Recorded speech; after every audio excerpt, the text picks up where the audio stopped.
Well, you know, we've pretty much known this day was going to come. Central Indiana may not be home now to the next Amazon headquarters.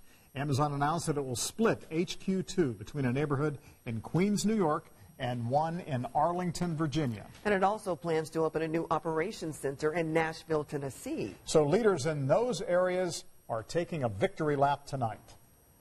This is the largest jobs announcement in the history of the state of Tennessee. What we previously considered to be a great jobs acquisition deal, what we previously thought was a lot of new jobs, that's been wiped away by this deal. This is by far the biggest new jobs deal in the history of New York City, the history of New York State.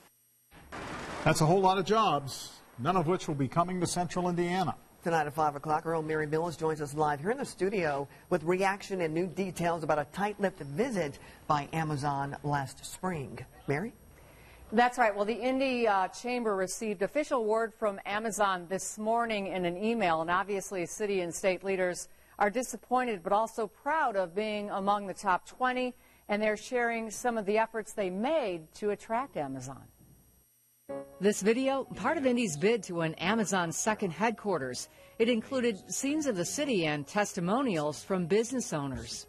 We embrace all different cultures. But the big push, big sell came March 22nd, when 15 Amazon officials arrived for a 30-hour whirlwind tour with a 3-item agenda. They laid out talent, real estate, and community. Larry Gigerich, part of the bid team, was among those who led Amazon officials on a tour, starting with potential HQ2 sites. They included the old airport terminal, the former GM stamping plant, and the Near East Side where Angie's List was. They also toured the Mile Square area, seeing Mass Ave, Fountain Square, and the growing options for downtown living. And they met with people who work in business, government, and philanthropy, asking about the workforce and talent pool. Over kind of more casual conversations, dinner and lunch, it was about quality of place, diversity of neighborhoods, diversity of people who live here. They stayed at the Conrad, had lunch at Livery, and dinner at Vita. Gigerich says the feedback was great. They thought the downtown was fantastic. It was, one of the nicest downtowns that they had experienced in their visits to date.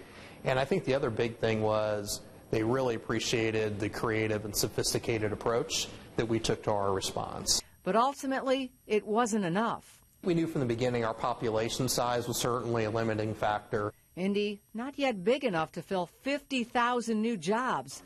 But Inside Indiana's Gary Dick says, still worth the effort. Bottom line, the feeling, at least initially here, is a sense of disappointment, but also a sense of optimism that this is going to lead to further investment, specifically with Amazon, but also maybe some other big companies. And it is important to note that no public money was used for the bid. It was funded by investors in the Indy Chamber. And tonight at 6, we're going to take a closer look at what city leaders gained by going through the experience, and also why some say they are happy that we didn't actually snag Amazon. Yeah, a little disappointment, but you never know what can happen in the future. Maybe other new companies might be coming to Indianapolis soon. That's what they're hoping. And you made it to the top 20, so that's a good thing, too. Thank and there's you. a new poll out today shedding light on how some people in Central Indiana really felt about this bid. In fact, we're going to talk about the possibility of Amazon's HQ2 coming here to Indiana. Elon University found 20% of people thought it would have had a negative impact on businesses in the area. However, 55% thought it would be a good thing.